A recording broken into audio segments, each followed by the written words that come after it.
Hello, welcome to Module 6. It's about adjusting entries. The purpose of this module is to discuss the concept of adjusting entries. In real life, after you prepare the trial balance, you may realize that there are entries that you have forgotten. These are jokingly called boo-boos. Have you heard that before? It always happens to everybody in life. Whether you're writing an exam or making accounting entries, it always happens. Now, in that scenario, you have to do what are referred to as adjusting entries. In a simple way, adjusting entries are those entries that correct for, quote, boo-boos. You make these entries in the T accounts, and then you redo the trial balance. The new trial balance is called adjusted trial balance. So here's a flow chart, repeating what I just told you. Initially, you record transactions using T accounts. Then you do the trial balance. We did that before. Now, after doing the trial balance, you realize that there are certain things you omitted or things you forgot which should be included. These are called adjusting entries. They're actually correcting entries. So you enter those, and then you redo the trial balance, and the trial balance is now called adjusted trial balance. Now you're done. From your trial balance, you do an income statement, statement of owner's equity, and balance sheet. So the purpose of this module is to discuss these adjusting entries. What are the most common types of adjusting entries? Adjusting entries for inventory, because inventory gets used up, but people may forget to record it. Adjusting for prepaid expense. Remember, once the service is received, you have to delete the prepaid. Adjusting for unearned revenue. If you got cash and then you provide the service, you don't have unearned revenue. So all these are most common mistakes that accountants forget, and they have to do this after doing the trial balance, because when they do the trial balance, they may have forgotten to enter these. Adjusting for depreciation, adjusting expenses not recorded, revenue not recorded. So these are the most common types of adjusting entries. Let's do this one by one. Let's do the first one. I want you to spend a minute and read this question.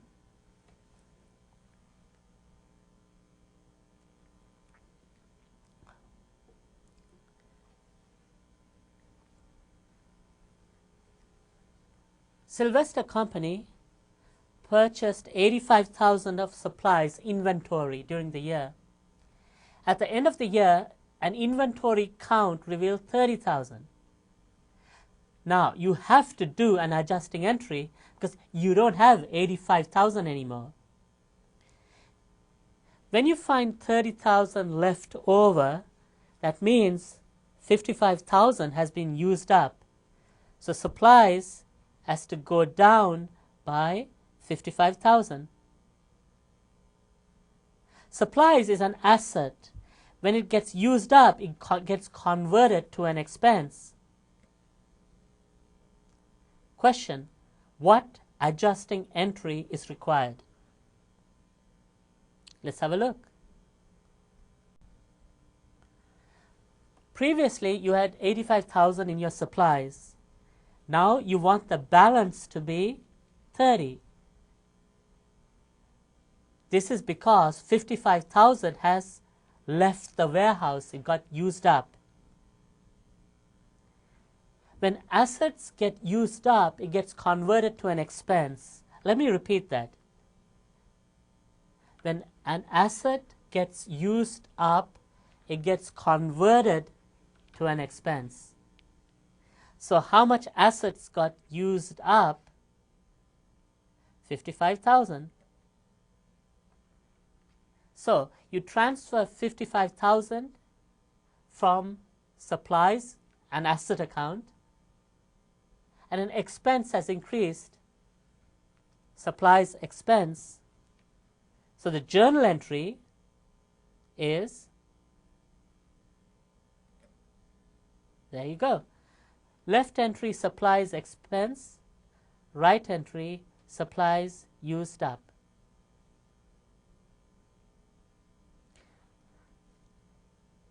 Let's continue.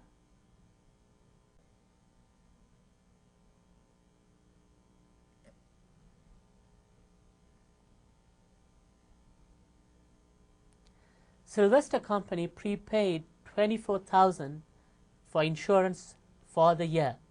What's the entry? Well, cash goes down and a prepaid expense goes up. Correct? We did this before. On December 31, would an adjusting entry be required? Let's think about that. Here's how it stands. Cash minus 24, prepaid insurance plus 24. Right now, it's an asset because the insurance company owes you. At the end of the year, do they still owe you? No, because they provided you with the service. So nothing is prepaid anymore. You got the service. So what happens? There you go. 24,000 goes out of prepaid insurance, which is an asset, and goes into an insurance expense account. So at the end of the year, this asset gets converted to an expense. So the journal entry is insurance expense, debit 24,000, prepaid insurance, credit 24,000. As I said before, prepaid insurance is only a temporary account. The net result is you paid cash 24,000, you paid it for insurance, so insurance expense is 24,000. That's it. The prepaid insurance account vanishes.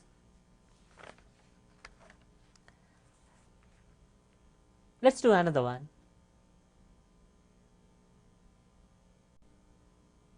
Have a look at this question.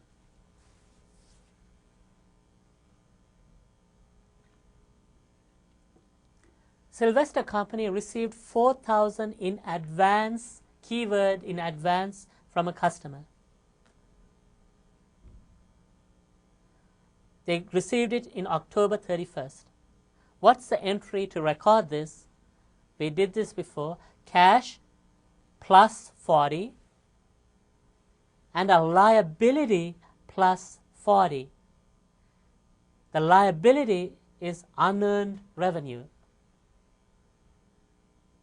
It's a liability because right now you owe the customer. The customer paid you, but you did nothing for the customer. So cash plus 40, unearned revenue, which is a liability, plus 40. On December, you performed the service. You did what you were supposed to do. So what happens? When you do something, when you provide a service, you got revenue. So revenue plus 40. You don't have the liability anymore because you did what you were supposed to do, so you don't owe them anything. So the liability minus 40, which means unearned revenue has vanished. It gets converted to revenue. Unearned revenue, which is a liability, would now be shown as revenue. The journal entry is below you. Unearned revenue, left entry 40, revenue, right entry, credit 40,000. Let's have a look at the next one.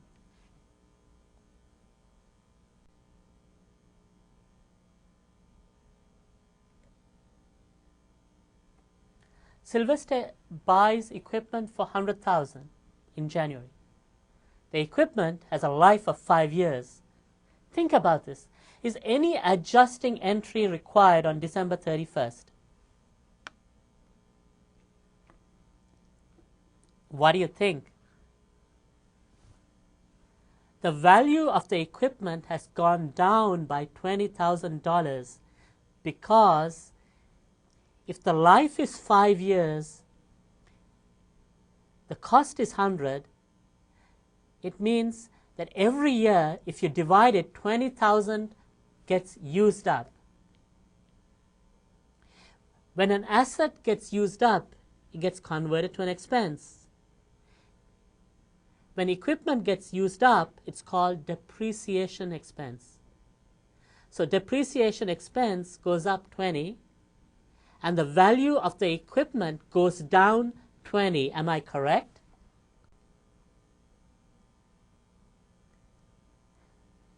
If the value of the equipment goes down 20, you credit equipment 20,000 and you debit a depreciation expense 20,000. It looks good, but there's a problem. In real life, you can't show 20,000 as a minus in equipment. You cannot do that. Why? Think about it. Look at the equipment account. Plus is when you buy equipment, so equipment goes up. So minus is when you sell equipment. Have you sold 20,000 worth of equipment? No, that's not correct. So the 20,000 has to be shown in another account, and it's called accumulated depreciation. Accumulated depreciation is an example of a contra account. It means it's not an asset, it's not a liability, it's not revenue, it's not expense, it's nothing. You didn't know where to stick the 20,000 right entry, so you stuck it in there, so it's nothing.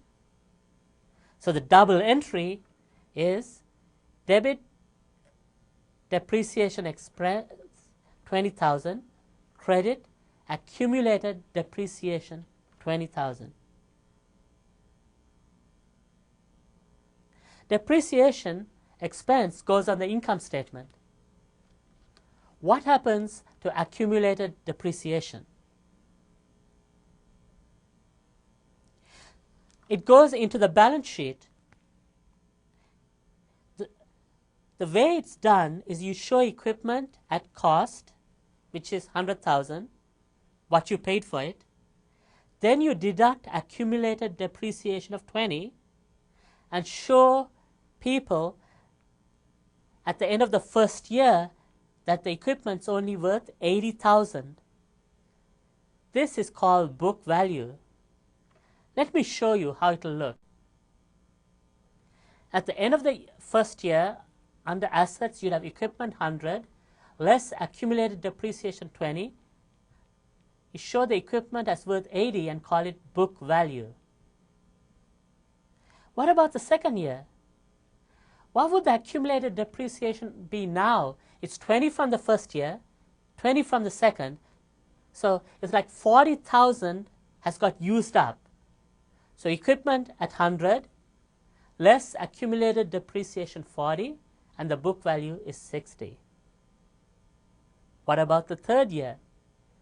The equipment, you paid 100, but now 60,000 worth of equipment has got used up, so the book value is 40,000. And it goes on every year. How much will it be worth at the end of the 5th year? 0, because equipment would be 100, accumulated depreciation would be 100. The equipment is worth nothing, which means it's written off the books. It's now off the books, because in theory, it's been used up. Is that okay? Let's go on to the next concept.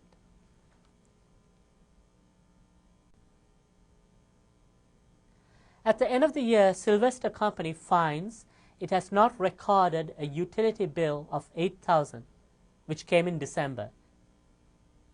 The accountant has done the trial balance, but a bill which came in December of $8,000, the accountant forgot. What adjusting entry is required? You want to try? Stop this presentation for a minute and have a crack at it.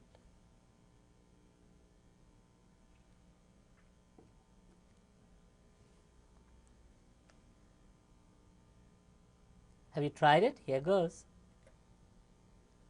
You have an expense because you received the bill and the service. Expense goes up 8. You owe money to a supplier, so accounts payable liability is plus 8,000.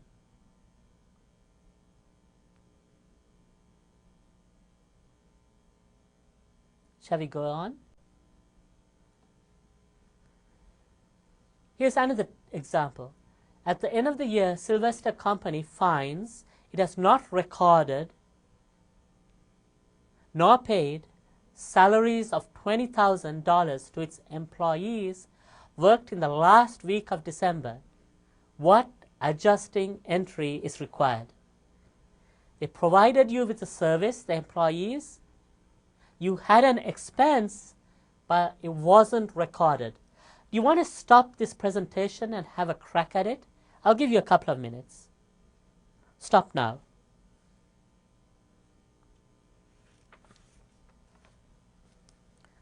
Okay, are you done? You have an expense, which is salaries expense, but there's a liability too, because you owe them money. You call it salary payable. Salary expense plus 20,000.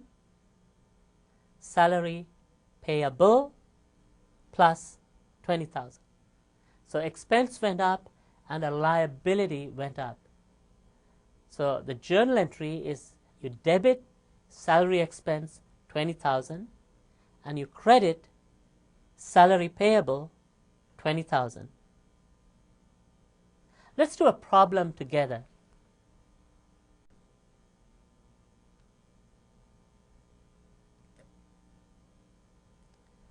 It's the Pioneer Advertising Agency, and they chose October 31st as their closing date rather than December 31st. Here's how their trial balance looked. What I'd like you to do is to print this out. It's a problem we're going to do together, but I'd like you to print this out.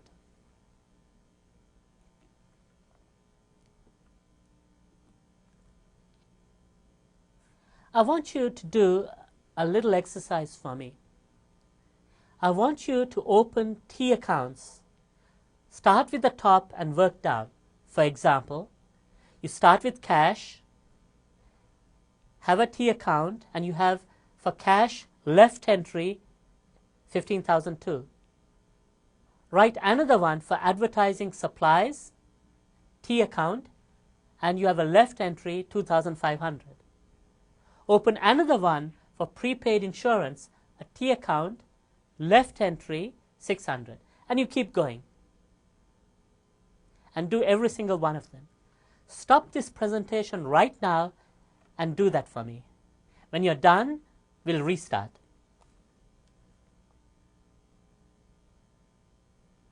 Now, here are the questions.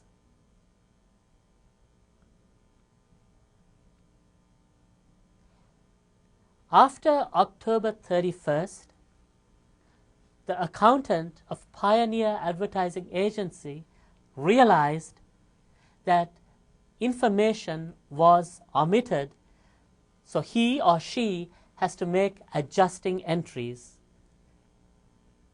Let me give you them individually. They find that they have not recorded services performed to a customer. On December 31, an inventory count revealed 1,000 supplies on hand. December 4th, the agency paid $600 for 1-year fire insurance policy. The effective date was December 1st. So just assume $50 gets used up per month. Depreciation on office equipment is $40 for the month. Agency had received $1,200 in advance for services expected to be completed by December 31. $400 of those were earned. Agency earned $200 for advertising services that were not billed to customers. You signed a $5,000 3-month note payable on December 1st. The note requires an interest of 12% per year. I've given you a hint how to figure out interest payable. Salaries for the last week of December were not recorded nor paid. It amounted to $1,200. Here's the question. Let me repeat this.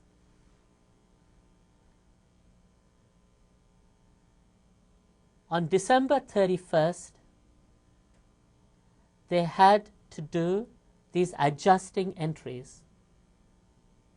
What I want you to do now is do the adjusting entries on your T accounts and write down the adjusting entries as journal entries. So 2 things. Write down on the T accounts what you think the adjusting entry should be for each of them, and write it down in the form of journal entries. Stop now, take as long as you need, and do this. When you're done, we'll restart.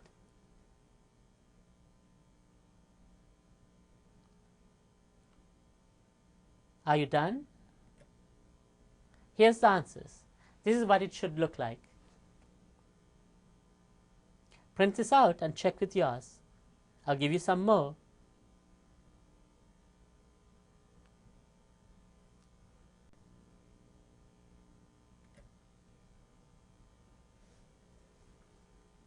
Print this out and check it with your answers.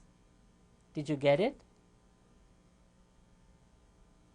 Now what I want you to do is prepare an adjusted trial balance.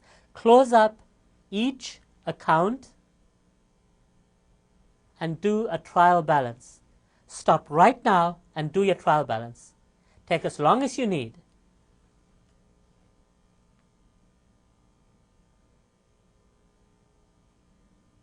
Are you done? The adjusted trial balance. The purpose of the adjusted trial balance is to prove the quality of the total debit balance and the total credit balance in the ledger after all adjustments have been made.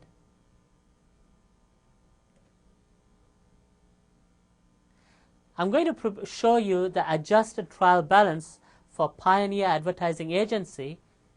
I'm assuming you have done yours, so you can check yours with the solution, which comes now.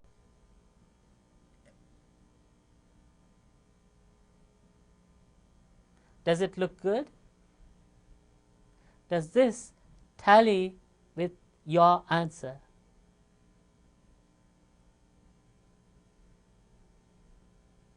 If so, I'd like you to do an income statement statement of owner's equity, and balance sheet. When you are done, I'd like you to restart. So stop right now. I taught you how to do an income statement. I taught you how to do a statement of owner's equity, and we studied how to do a balance sheet. So you have the adjusted trial balance. Stop right now. Do it. And when you're done, you'll get the answers. Are you done? Here it comes. I show you what items to take, and there comes the income statement.